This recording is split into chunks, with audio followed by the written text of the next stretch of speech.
नमस्कार, मैं रवीश कुमार। क्या ऐसा हो सकता है कि 2026 के विधानसभा चुनाव में पश्चिम बंगाल में मतदान चल रहा हो, बंगाल का मतदाता घर बैठा हो और टेलीविजन पर देख रहा हो कि उसके बदले राजस्थान, गुजरात, पंजाब और हरियाणा के वोटर वोट डाल रहे हों?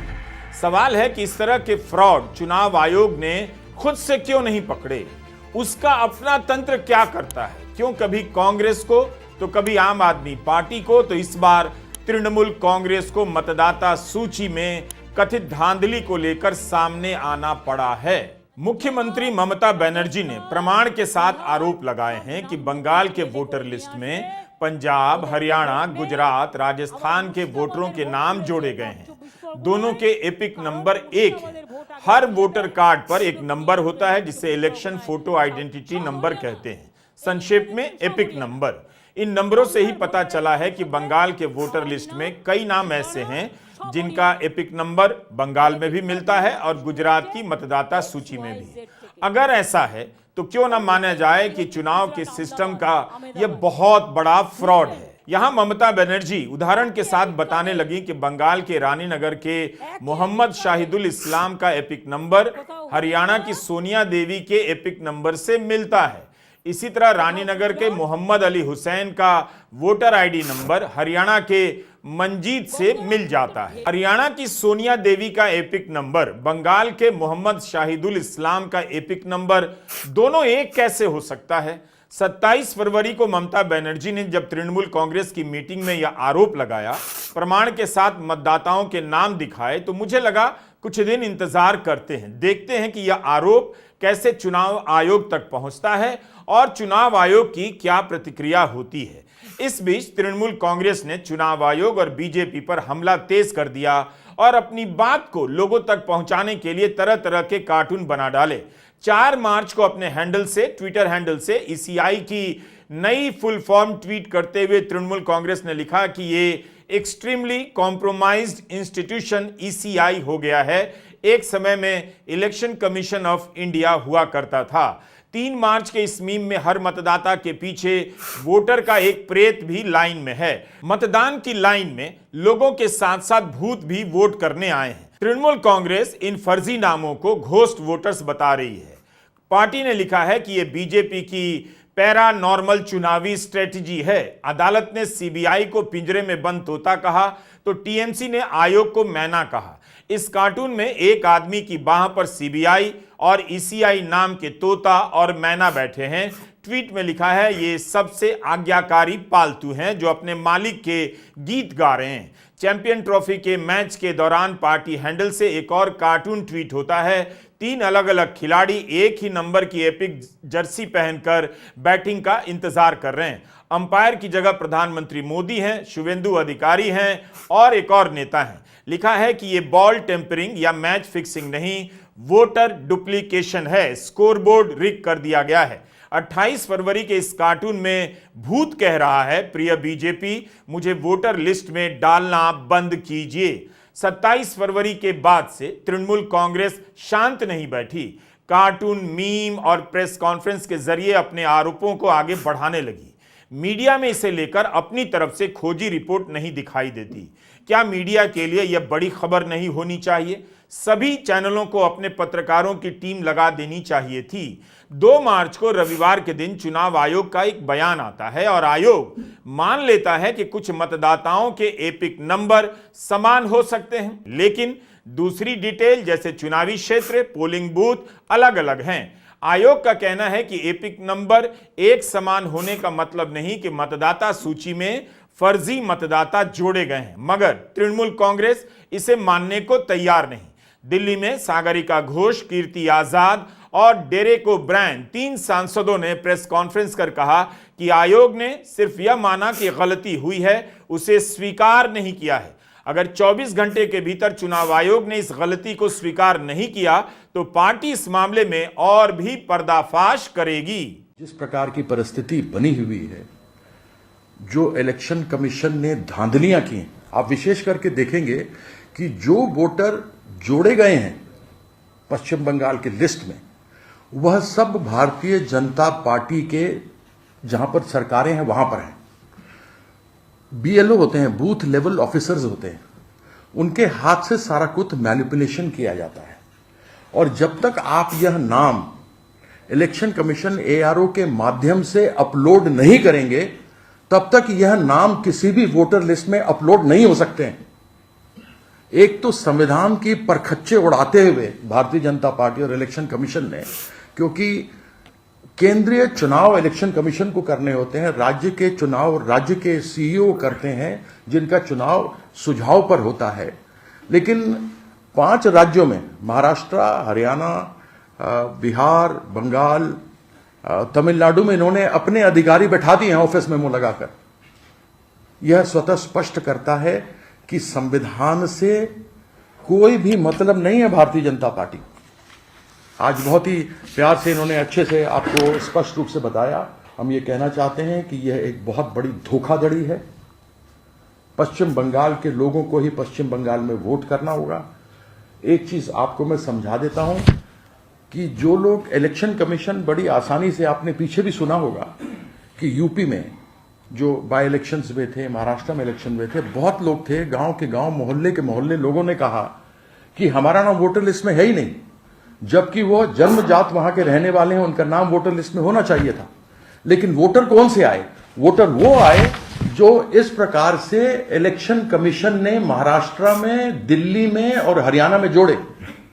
स्थानीय लोगों का वोटर लिस्ट नाम कट गया, लेकिन जिस प्रकार से इन स्थानीय एपिक नंबरों के ऊपर वहां के लोगों को, बाहर के लोगों को जोड़ा गया, वहां के लोगों को नाम काट दिए गए।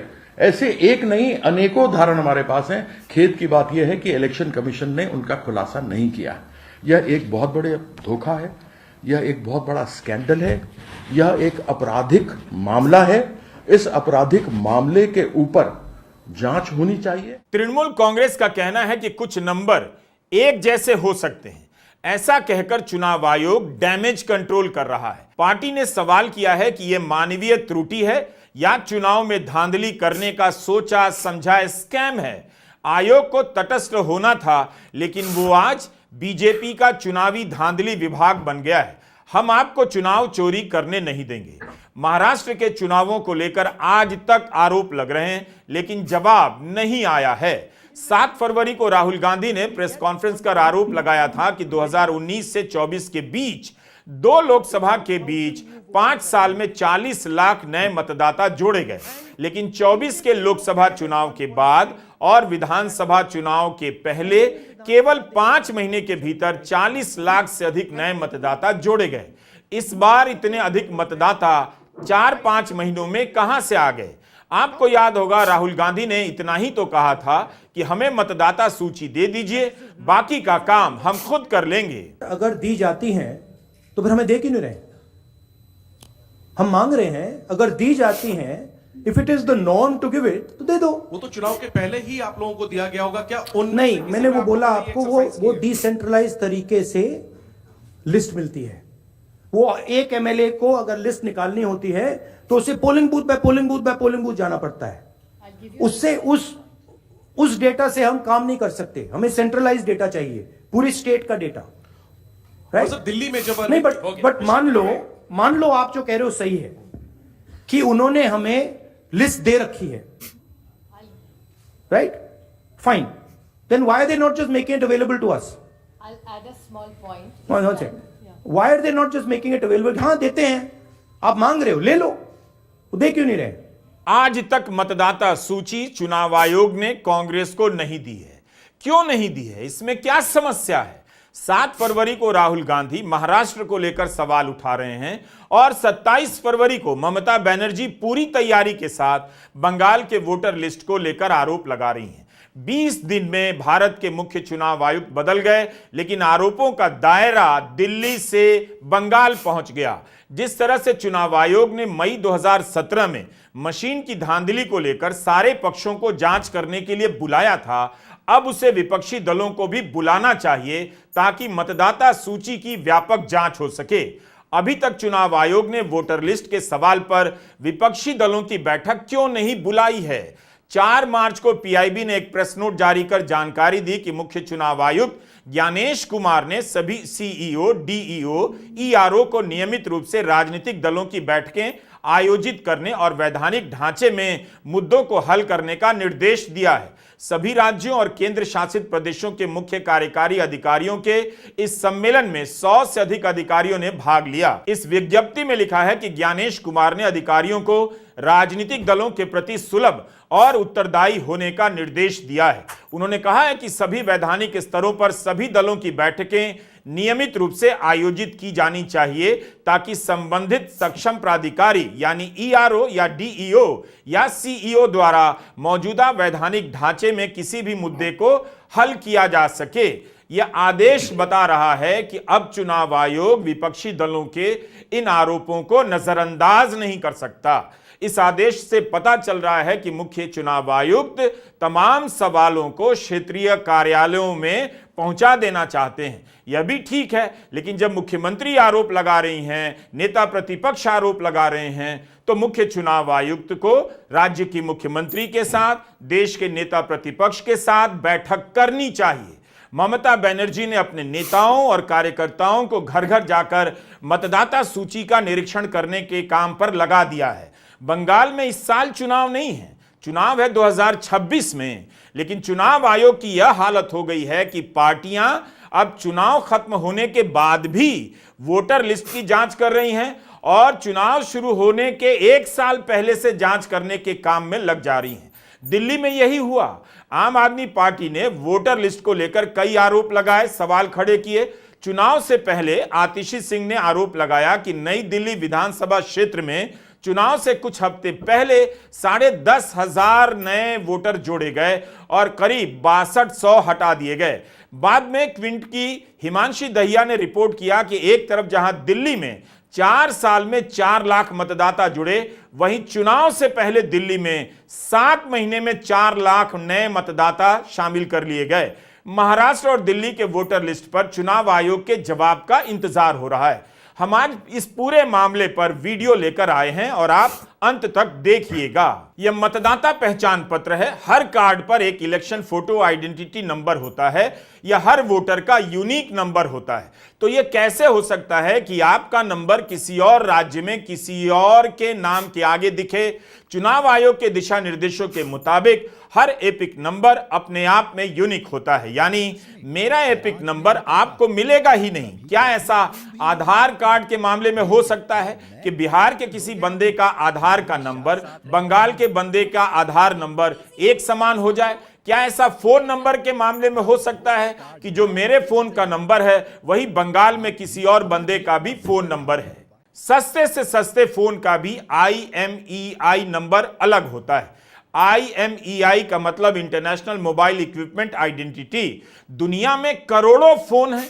भारत में जितने वोटर हैं उससे कई गुना ज्यादा फोन दुनिया में होंगे, लेकिन क्या आपने सुना कि 2 फोन का IMEI नंबर एक समान है? यह संभव नहीं है, और अगर होता तो फ्रॉड है, यानी कोई एक फोन इन दोनों में से फर्जी है। अगर बंगाल में कुछ मामलों में ऐसा हुआ कि 2 लोगों का एक नंबर पाया गया, तब भी आयोग को बताना चाहिए कि उसने ये गलती खुद से क्यों नहीं पकड़ी, क्यों तृणमूल कांग्रेस को पकड़नी पड़ी। क्या विपक्ष अब चुनाव आयोग का भी काम करेगा? फिर चुनाव आयोग क्या करेगा?